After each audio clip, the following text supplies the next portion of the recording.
Bienvenue, bienvenue mes belles dames pour un café entrepreneuse avec une invitée aujourd'hui. On va parler énergie, vitalité parce que je me suis dit, voilà, ça y est, on est en plein hiver. J'ai beaucoup de personnes qui sont crevées, fatiguées, qui n'en peuvent plus. Donc, on va inviter une spécialiste et aujourd'hui, j'ai l'honneur d'avoir Vanessa Lopez. Coucou Vanessa, comment ça va? Bonjour Sylvie, bonjour à toutes. Ça va super et toi? Yes, yes, yes. Alors Vanessa, elle est naturopathe et formatrice en Reiki. Elle utilise ces deux spécialités pour guider ses clientes vers plus d'énergie dans tous les sens du terme. Et aujourd'hui, elle va nous aider à booster un petit peu notre vibration et notre immunité, c'est ça? Alors attends, je partage ce que tu nous as préparé. Donc prenez Oui, bien tout des à notes, mesdames, et surtout n'hésitez pas à poser des questions également en commentaire pour rendre ce live dynamique. Et si vous êtes en replay, un petit hashtag replay pour que Vanessa puisse répondre à vos questions également. OK, alors on est parti.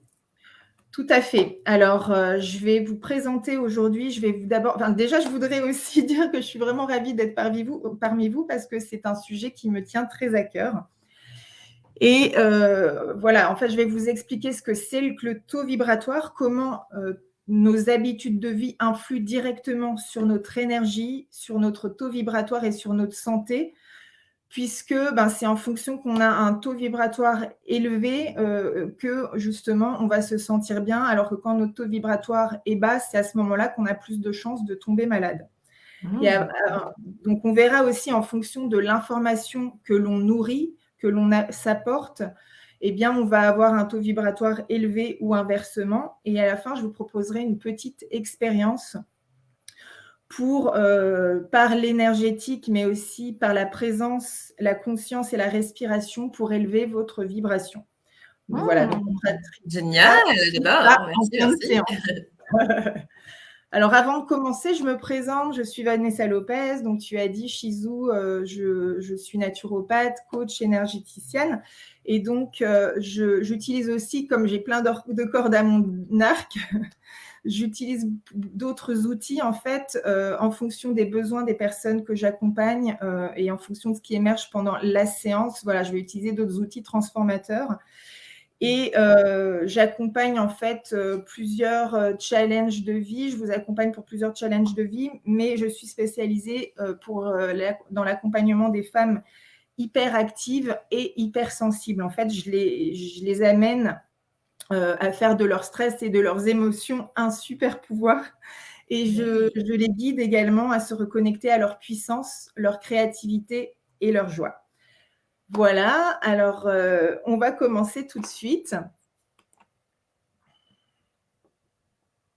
Alors, je change de diapositive. Ah, attendez, excusez-moi. Tu peux descendre juste la... Ah, Alors attends, remets en présentation désolée. normale, à gauche, voilà. On a eu des petits soucis techniques, alors Oui, voilà, c'est j'espère que ça. vous comprendrez, voilà. Tu as juste à descendre, descendre la fenêtre, voilà, et ça va passer à la Voilà. suivante. Voilà. Alors, je ne sais pas si vous savez que nous sommes constitués à 99,99% d'énergie. C'est vrai que souvent on pense que nous sommes constitués de matière, mais en fait, nous sommes constitués seulement de 0,01% de matière. Donc vous voyez comment c'est énorme. En fait, notre corps est traversé par des courants, par des champs magnétiques. On s'est rendu compte que chaque, organe émet un champ et donc avec une fréquence qui lui est propre, que l'on peut mesurer en hertz. Et on s'est rendu compte que la fréquence d'un organe sain n'est pas la même que celle d'un organe malade.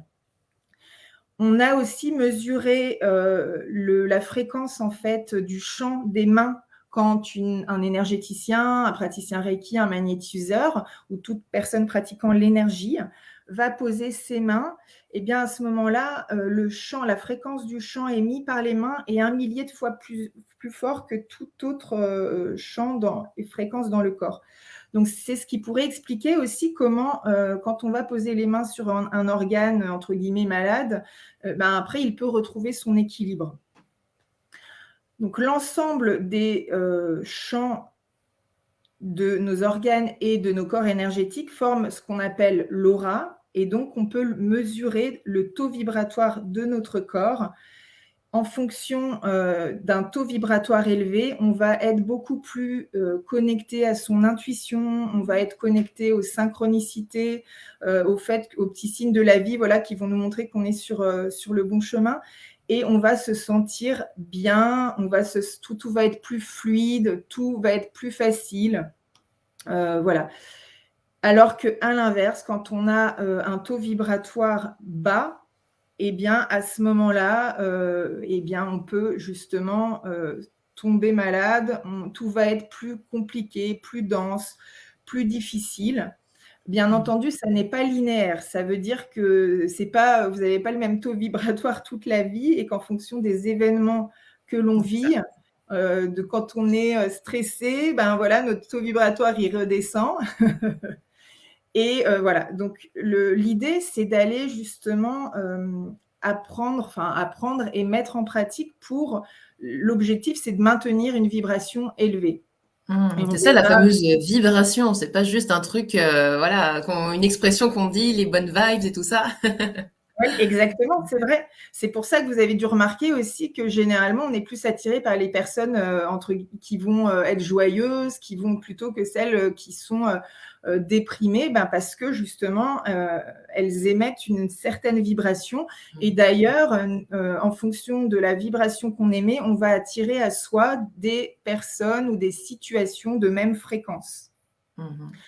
D'ailleurs, chaque émotion a une fréquence différente. Donc, vous imaginez bien que la fréquence de la joie ou de l'amour n'est pas la même que celle de la peur. C'est comme vous avez dû remarquer aussi, on dit que voilà, quand on a peur, un animal, par exemple, un chien, il peut ressentir ça, et à ce moment-là, c'est à ce moment-là, quand il va sentir la peur, qu'il peut attaquer.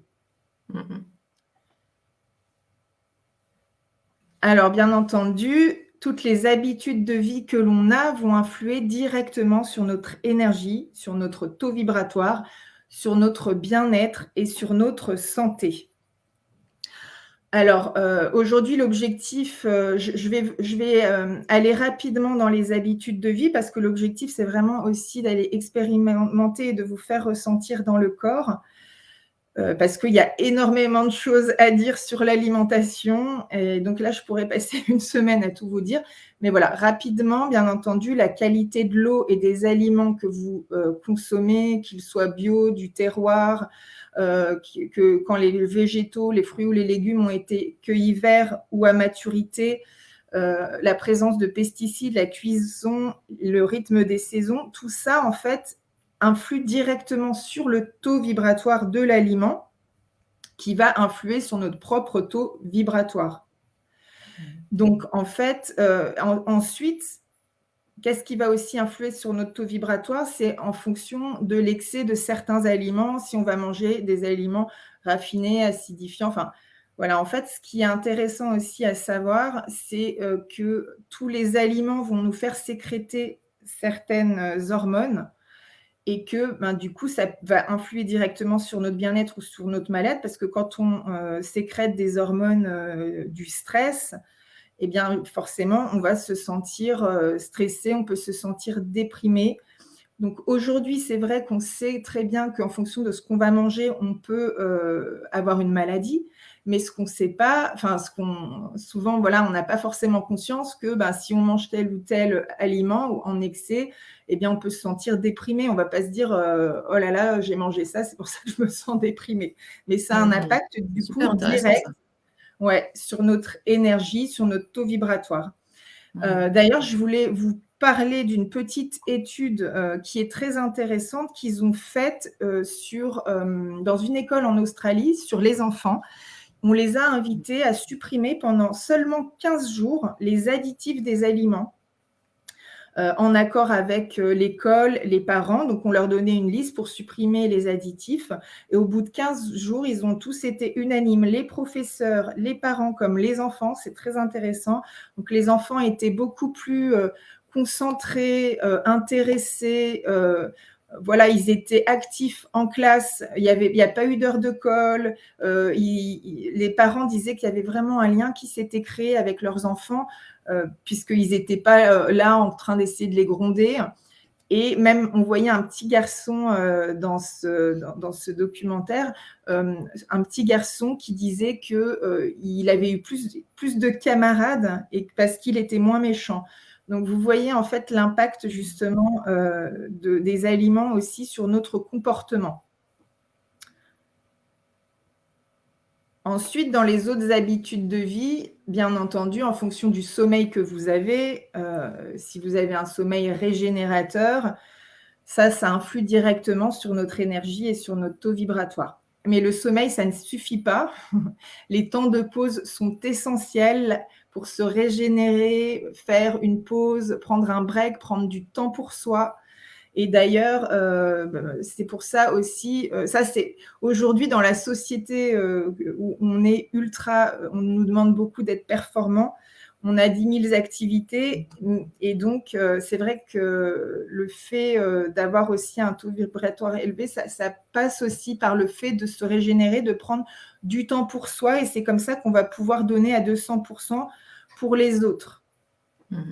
D'ailleurs, dans mes séances aussi, on peut d'ailleurs aller utiliser certains outils de productivité qui vous amènent à récupérer du temps pour après, voilà, générer du temps pour décider de prendre du temps pour vous et de réaliser les objectifs qui sont importants pour vous. Et le bien-être, bien entendu, ça en fait partie. Et ça, c'est super intéressant. Et là, vous pouvez vous poser la question, vous qui êtes entrepreneuse et qui regardez cette vidéo pour la majorité, qu'est-ce qui vous empêche justement de prendre ce temps? Donc, vous savez, comme j'adore travailler sur le mindset, ce qui serait intéressant, c'est là, devant cette diapo, plutôt que se dire « Ah, mais oui, ça je le sais, et puis c'est encore revu et revu et revu. » Ouais, mais vous savez que si on revient toujours aux fondamentaux, c'est qu'il y a une raison. Et surtout quand on est au niveau de la vitalité, je pense que tu seras d'accord avec moi, cette diapo-là, elle est trop souvent négligée. Trop souvent. Parce que quelquefois, on se trimballe de la culpabilité de s'arrêter. On a peur que si on s'arrête, on aura moins de résultats. Et on a vite associé au cours de notre trajet entrepreneurial souvent le « si je ne fais pas assez, j'ai pas assez de clients ». Donc, le repos égale la mort. Okay, donc, je vais aller jusque-là, pousser jusque-là pour vous faire un petit signal d'alarme là-dessus. Parce qu'en ce moment, je travaille beaucoup avec mes coachés sur le rapport à la fatigue. Et là, il faut dire stop. Ça suffit, les filles. Posez-vous un instant la question. Qu'est-ce qui est dans mon état d'esprit m'empêche de m'occuper de moi, m'empêche d'investir du temps, de l'énergie et de l'argent dans mon bien-être à moi? Ouais. Parce que si vous ne le faites pas, comment vous pouvez demander à vos clients de le faire? Bam. Quand ma coach m'a dit ça, j'ai fait, ouais, là, on va revenir, hein, on va reculer d'un cran un petit peu. Si moi-même, je ne le fais pas, comment je peux demander à mes clientes de le faire? Ce que vous allez vibrer, c'est simplement, fais ce que je dis, fais pas ce que je fais. Exactement, donc, vous ne serez pas authentique et ça va se ressentir. Vous voyez on va où? Donc, please, occupez-vous de vous et regardez ces diapos avec ce regard-là. Évidemment que les infos qu'on vous donne, vous les connaissez. Et heureusement. Oui. Mais après, en effet, l'idée, c'est de se demander, est-ce que vous le faites? Parce qu'en effet, on peut se dire, bah oui, ça, je le sais, mais est-ce que vous le mettez en pratique? Quelquefois, on a besoin, en fait, moi, avant de vraiment l'incarner aussi, j'ai failli tomber plusieurs fois en burn-out. C'est vrai que c'est un conseil qui est essentiel. Ouais. Alors, qu'est-ce qui va aussi impacter sur votre taux vibratoire? Votre lieu de vie, en fonction de là où vous vivez. Votre lieu de vie a également son taux vibratoire et il peut impacter sur vous comme vous pouvez impacter sur lui. Le fait d'avoir une activité physique va aussi agir directement sur votre taux vibratoire et la respiration. Alors, c'est vrai que même avant le Covid, avant qu'on porte un masque, en fait, on a tendance à utiliser très peu, pas assez, notre capacité respiratoire et elle influe directement sur notre état émotionnel. Le fait de s'oxygéner, de respirer avec ampleur, ça impacte directement les émotions. Vous avez dû observer quand vous êtes stressé ou en colère, la respiration, elle n'est pas pareille, elle est saccadée. Et le fait de consciemment décider de modifier votre respiration, ça agit directement en fait sur votre équilibre émotionnel. Il y a eu des études d'ailleurs qui montrent que des respirations comme la cohérence cardiaque, d'autres types de respiration vont aussi faire changer, vont faire sécréter certaines hormones comme l'ocytocine, la sérotonine et le GABA, qui sont les hormones du bonheur. Donc voilà. Ensuite, dans les habitudes de vie, il y a tout ce qui est gestion du stress et des émotions. Ça veut dire quoi? Comme on a vu, chaque émotion a une fréquence différente, mais ce qui va surtout, en fait, vous faire vraiment descendre votre taux vibratoire, c'est le fait que vous soyez en résistance et que vous ne viviez pas pleinement ce qui vous traverse. C'est vrai que ouais. Quand on est en fait, avant l'âge de 7 ans, naturellement, les enfants, ils gèrent très bien leur émotionnel. Ils vont rire très fort, ils vont pleurer, ils vont crier.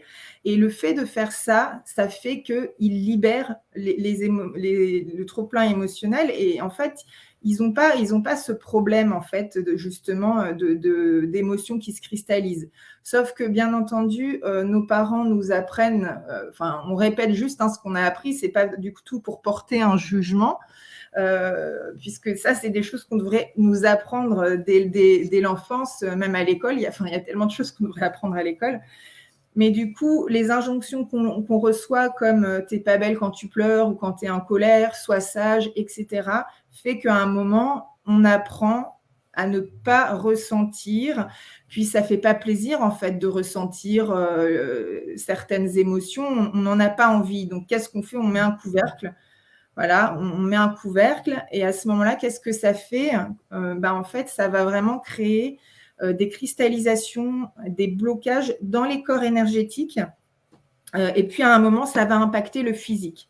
Donc, quand ça impacte le physique, souvent, c'est que ça fait un moment que c'est là. Donc, ça va créer des tensions, des douleurs et des symptômes divers et variés qui vont se manifester différemment d'une personne à l'autre. Donc, ça peut être des problèmes de peau, des migraines, etc., etc. Et j'ai hésité aujourd'hui de vous faire expérimenter justement d'aller ressentir une émotion ou une douleur, une tension dans le corps. Si vous n'en avez pas, ça peut être en lien avec un événement que vous vivez qui n'est pas facile, parce que souvent, voilà, c'est directement lié, ça a un lien en fait dans le corps. Et à ce moment-là, quand vous faites ça, ça vous permet vraiment de vous libérer et de vous sentir beaucoup mieux, parce que c'est le fait justement de mettre un couvercle qui crée la souffrance et qui va générer par la suite des symptômes. Donc ça, c'est vraiment essentiel. Donc on le fait aussi pendant mes séances. Souvent, je fais une séance énergétique et en même temps, j'amène la personne que j'accompagne à aller ressentir, à s'entraîner, finalement à observer ce qui est présent pour le libérer. Et pour qu'elle puisse le reproduire et le faire toute seule quand, l'objectif, c'est que vous ayez les outils et que vous puissiez justement les expérimenter pour vous sentir bien, pour vous sentir pleinement épanoui. Ouais, carrément. Quelquefois, on a peur de ressentir ces émotions et moi-même, je ne m'étais pas rendu compte, en fait, que j'avais cette tendance à mettre sous couvercle en me disant: «Non, ça sert à rien». En fait, vraiment, genre, ça sert à rien, tu vois? Pas comme s'il fallait que ça serve à quelque chose, tu vois? Non, Et ça aussi, c'est notre tendance, tu sais, à penser positif, hein? Je sais pas si tu as remarqué, tout à fait. on a cette injonction de: «Allez, faut penser positif, faut penser positif, faut penser positif» et du coup, on ne laisse pas la place, aux émotions, aux petits coups de chaud, aux trucs comme ça et on les laisse pas exister et on s'en rend pas compte et ça fait qu'on internalise et alors qu'en fait, une émotion négative, réellement, toute émotion, si je me souviens bien, ça dure 90 secondes maximum, c'est ça? 90 secondes. Alors c'est vrai que 90 secondes, ça peut paraître long, hein, surtout si tu fais la planche, par exemple. L'exercice physique, 90 secondes, ça peut paraître long, mais c'est tellement court également. Alors, c'est vrai qu'au niveau de la durée, je ne connais pas la durée exacte. Maintenant, je pense que ça peut durer plus longtemps. Pourquoi? Parce que justement, comme on a appris à ne pas accueillir et à mettre un couvercle dessus, en fait, qu'est-ce que ça fait? C'est qu'à un moment, ça fait un trop-plein. Et quand il y a une émotion qui se réactive, ce qui est dur, finalement, c'est pas ce qu'on est en train ce qui est activé dans l'instant, c'est tout le voilà, le truc énorme qui s'est finalement créé depuis des années, en fait. Ça active souvent des mémoires bien beaucoup plus lointaines. Et Ouais, c'est c'est ça, ça. en fait, Et ça qui est fait difficile. boule de gomme, quoi. Ouais, je vois. Donc, si on le fait au fur et à mesure, après, finalement, c'est de plus en plus facile. Ça va être présent de moins en moins souvent. Mais en effet, de toute façon, chaque émotion a une utilité. Et donc, c'est pour ça que voilà, chaque émotion a une utilité et vient nous dire quelque chose. Yes, yes. Alors, voilà. Donc, une autre. Par rapport aux habitudes de vie, il y a aussi donc la manière dont on pense et la manière dont on va nourrir les pensées, puisqu'en fonction des pensées que l'on nourrit, bon, bah, ça, tu le sais bien, Shizou, tu en parles tout le temps, ça va directement forcément influer sur notre taux vibratoire. Donc, vous voyez, moi, ça fait longtemps que j'ai plus la télé, je regarde plus les infos. J'étais quand même dans des groupes là depuis qu'il y a eu le Covid et je me rendais compte tout de suite que ça pouvait me mettre en colère, ça pouvait me mettre pas bien, ça pouvait totalement faire que je me sente mal. Donc, j'ai décidé d'arrêter de regarder toutes ces informations qui ne me sont pas utiles. Et ça, c'est vraiment essentiel. Si vous voulez garder un taux vibratoire élevé, c'est vraiment justement de choisir les informations que vous allez nourrir. Donc, par ce que vous regardez, les conférences que vous... voilà, vous pouvez vous nourrir de conférences qui vont vous élever, qui vont vous faire vous sentir bien. Voilà, la manière de savoir si vous avez aussi un taux vibratoire élevé ou pas, c'est voilà, quand vous êtes bien, forcément, votre taux vibratoire, il est élevé. Non, les émotions, c'est un bon référentiel, en fait. Hein. Ouais. Et après, quelquefois, juste le fait de se dire, ah oui, je veux pas penser à ça, quelquefois, les conditionnements, ils sont tellement ancrés que c'est difficile. Donc, à un moment, c'est important aussi d'aller transformer les croyances limitantes et de les remplacer par des croyances ressources, des croyances positives, des croyances aidantes. Donc voilà, ça, on va aussi explorer ça pendant mes séances. Et le fait d'avoir une routine énergétique, bien entendu, de vous pratiquer, c'est pour ça que maintenant j'enseigne aussi ça. Forcément, ça va combler les carences énergétiques, ça va tout de suite vous rendre plus détendu et donc ça va augmenter votre taux vibratoire. Alors oui, tout à l'heure, j'en ai pas parlé, c'était juste pour vous parler, pour celles qui ne connaissent pas, de l'expérience qu'a fait Emoto avec justement, en mettant des petits mots sur, et en envoyant des émotions, par exemple d'amour, en soumettant l'eau en fait à une émotion d'amour ou de haine entre guillemets. Voilà, on voit que quand il congèle l'eau, quand l'eau comment dire, des montagnes et forme un cristal, quand on la congèle, forme un cristal magnifique, alors que l'eau des villes va former, vous voyez, quelque chose, ça va être totalement difforme, l'image en haut à droite par exemple. Mais par contre, on peut aussi décider, même si vous buvez par exemple de l'eau du robinet, au départ, en effet, ça ne va pas former de cristal, mais le fait de justement envoyer, être dans par exemple, une conscience d'amour quand vous buvez de votre eau ou de gratitude, ça influe directement sur l'eau, de prier. Il a fait l'expérience, il a demandé à des méditants de prier à côté de l'eau. Et là, même si l'eau avant, elle n'y avait pas de cristal, ça forme un cristal. Ah oui, d'accord, oui, je vois. Vous dit voilà, avant et après la prière, d'accord. Exactement. Yes, yes, yes. Donc, ça nous montre aussi qu'on est créateur et qu'on peut très bien justement avoir un impact aussi en rechargeant notre eau et notre nourriture. On va aussi changer la vibration de nos aliments, de ce qu'on se met dans le corps pour augmenter notre taux vibratoire également. Alors maintenant, justement, je vais vous proposer de fermer les yeux. On va expérimenter ça tout de suite. Donc, je vous invite à fermer les yeux, à vous installer confortablement, assise ou allongée, comme vous préférez, et à sentir les points de contact de votre corps, point de contact des pieds au niveau du sol. Ressentez votre bassin et votre dos. Puis je vous invite à porter votre attention sur votre respiration. Sans chercher à la modifier, je vous invite à observer tout simplement votre respiration et à respirer à votre propre rythme.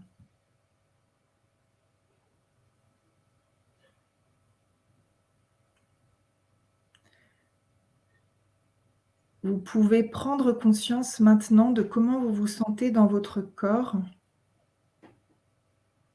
Observez si vous vous sentez bien, si vous avez des tensions, des émotions. Voilà, juste observez comment vous vous sentez.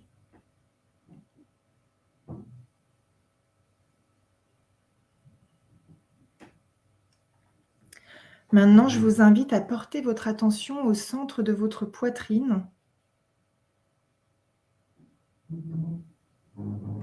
et à imaginer que vous plantez une graine de légèreté.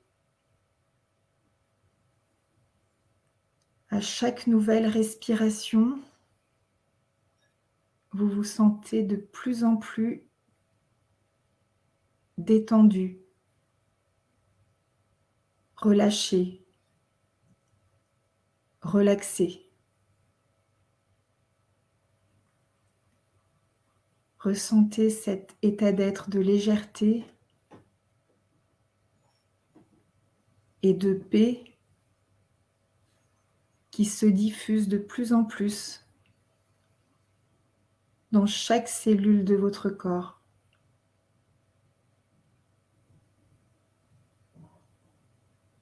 Ce sentiment de légèreté grandit de plus en plus dans votre corps tout entier.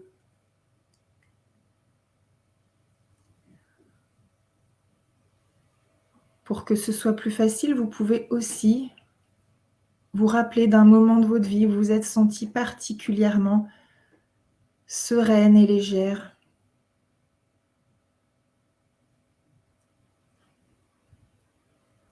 Rappelez-vous d'un moment de votre vie où vous vous êtes senti pleinement légère et sereine.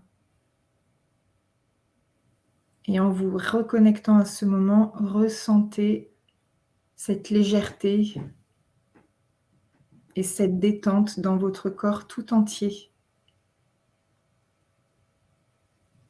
Vous pouvez aussi vous demander quelle est votre posture quand vous êtes sereine. Nous n'avons pas la même posture quand nous sommes déprimés ou quand nous sommes détendus. Donc vous pouvez décider consciemment de prendre la posture qui vous met dans un état d'être de détente et de légèreté. Je vous invite aussi à observer les expressions de votre visage.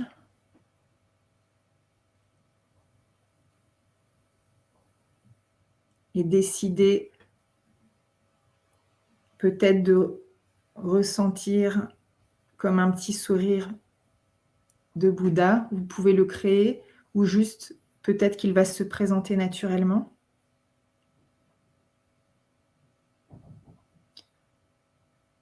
Votre corps tout entier est rempli de détente, de sérénité et de légèreté. Ressentez bien tout votre corps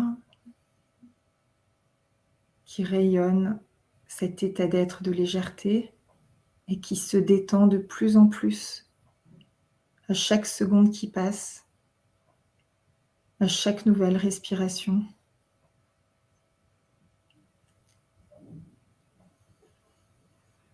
Puis vous allez maintenant décider de faire grandir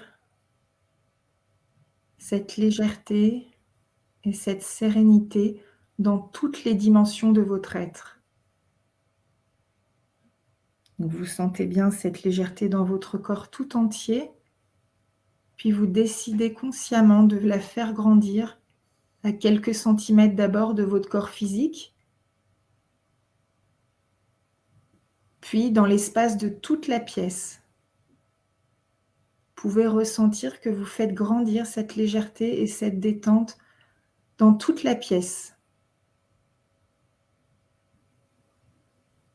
Toute la pièce est maintenant imprégnée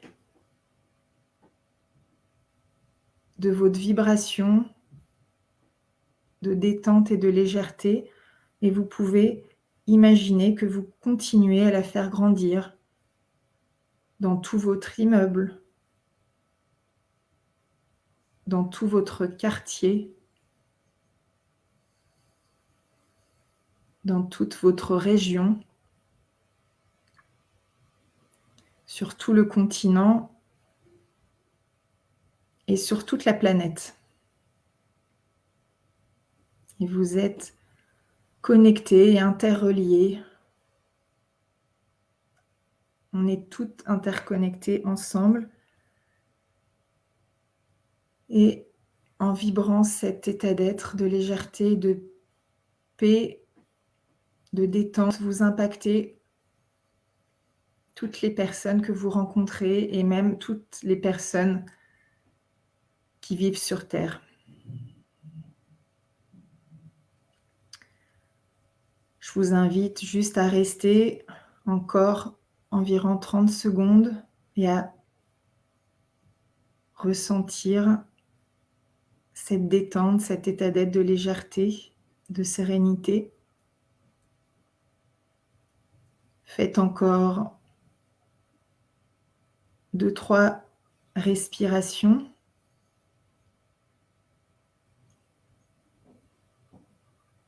Puis quand vous serez prête, vous pourrez rouvrir les yeux.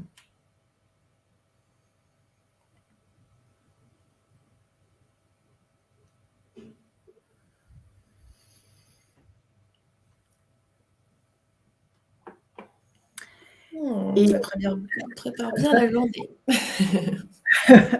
Avant que j'aimerais bien savoir justement comment ça s'est passé pour vous, mais avant ça, je vais juste vous parler justement je trouve ça très intéressant.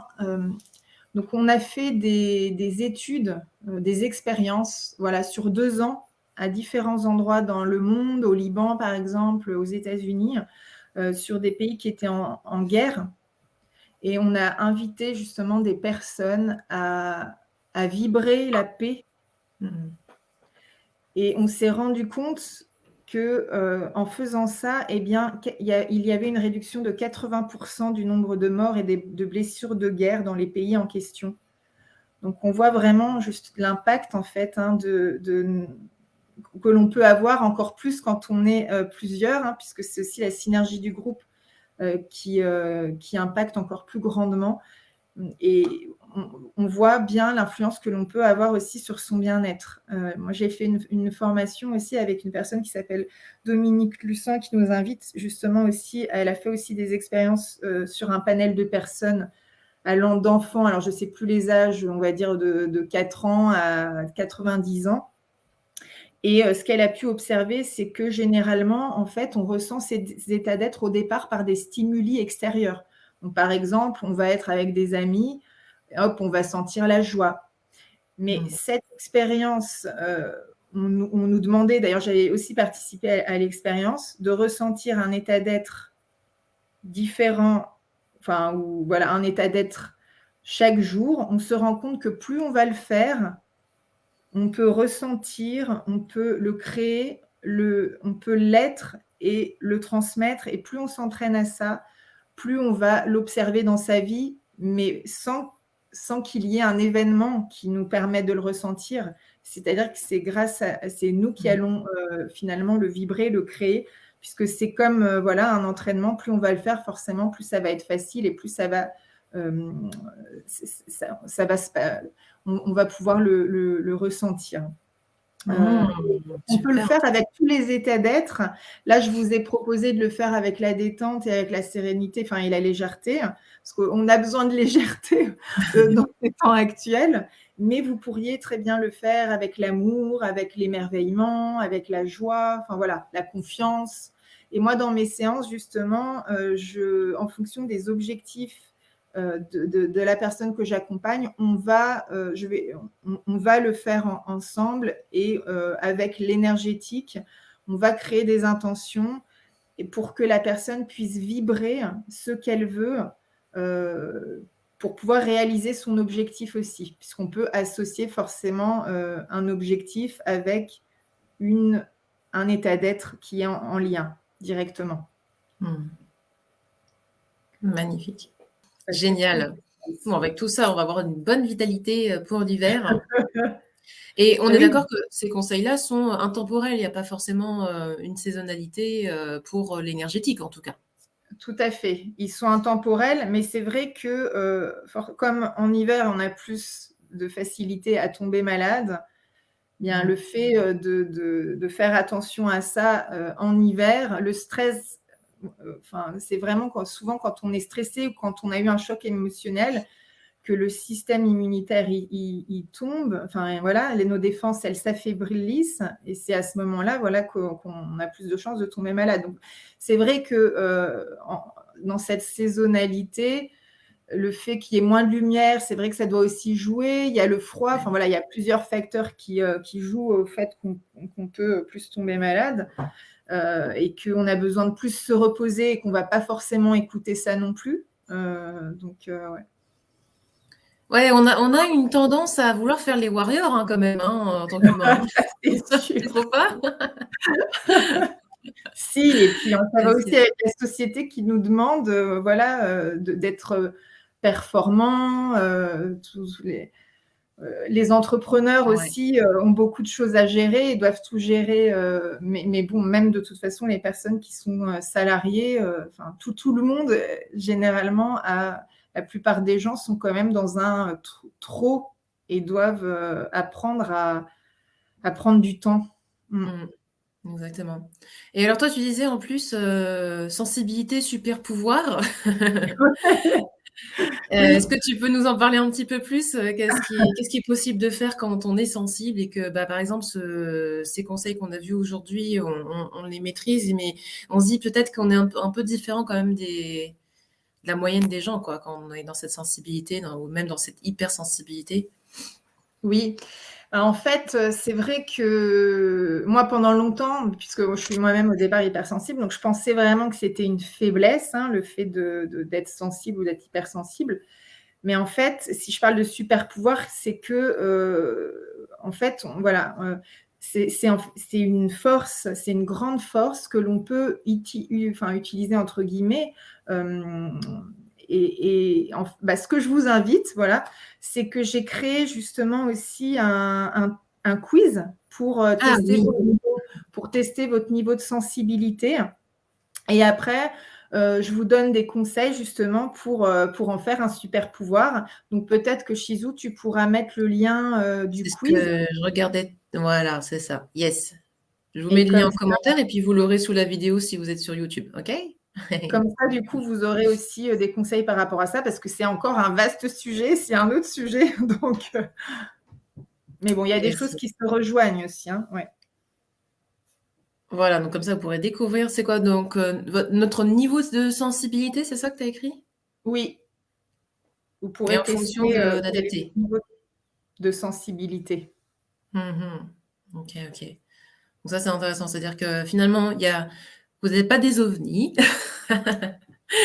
Chacun a sa particularité et on peut toujours adapter en fonction des besoins. Mais là, au moins, vous avez des clés. Vous voyez qu'il y a un impact nutritionnel dont vous vous doutiez. Mais là, ça peut être intéressant, justement, on parlait des nettoyages des réseaux sociaux, mais regardez autour de vous ce que vous savez finalement être plutôt négatif pour vous, mais vous n'arrivez pas à l'enlever. Pourquoi vous n'arrivez pas à l'enlever? Qu'est-ce que ça compense? Qu'est-ce que ça vous procure en instantané? Et est-ce qu'il n'y a pas justement quelques émotions à aller régler derrière pour vous aider à décrocher? Exemple, l'addiction au café sucré. Ouais. Voilà, l'addiction au café sucré, c'est ça. Donc, il y a des trucs et astuces à avoir là-dessus parce que la satisfaction et l'excitation que procure le sucre et le café ne sont qu'une compensation d'un truc plus profond. Okay. Bon, moi, je me passe pas mon petit café. Oui, je bois toujours mon petit café dans la journée. Voilà, un café par plaisir. Voilà. Ça procure. C'est toujours une question de dosage aussi, hein, mais parce que Exactement. voilà, en excès, ça peut créer justement encore plus d'hyperactivité. Exactement. Oui, oui. Voilà. Mais en tout cas, la sensibilité, c'est vraiment c'est un potentiel présent en chacun. Mais ce qu'il y a, c'est qu'il y en a qui, voilà, par rapport à ce qu'ils ont vécu dans leur enfance, c'est pareil, ils ont mis un couvercle et ils se sont totalement coupés de leur sensibilité. Mais quand on est connecté à sa sensibilité, après, il faut aussi doser parce que ça peut être aussi un handicap. Mais voilà, quand on est connecté à sa sensibilité, souvent, on a plus d'intuition, on peut ressentir, on est en pâte, on va être un super thérapeute en fait. Donc en fait, voilà, il y a plein de points positifs, mais c'est d'apprendre aussi à ce que cette sensibilité joue en notre faveur et pas en notre défaveur, parce que ça peut être aussi un handicap. Souvent, les personnes sensibles et hypersensibles sont plus stressées. Donc voilà, vous verrez tout ça si vous allez vous amuser à faire un petit test. Yes, excellent. Merci beaucoup, Vanessa. J'ai mis aussi en commentaire les liens pour la contacter. Sachez que Vanessa a aussi écrit des superbes ouvrages de naturopathie, donc ça peut vous donner des petites idées pour Noël. Voilà, à mettre du sain dans la cuisine, dans la maison, sur tous les plans. Donc, vous avez tout ça en dessous de la vidéo. Et si vous avez des questions, vous n'hésitez pas. Ça marche. Merci beaucoup, Vanessa, d'avoir présenté ce sujet, nous avoir fait expérimenter le taux vibratoire sous différentes formes. Et je te dis à très bientôt. Ciao, ciao les filles. À mardi prochain. Bye.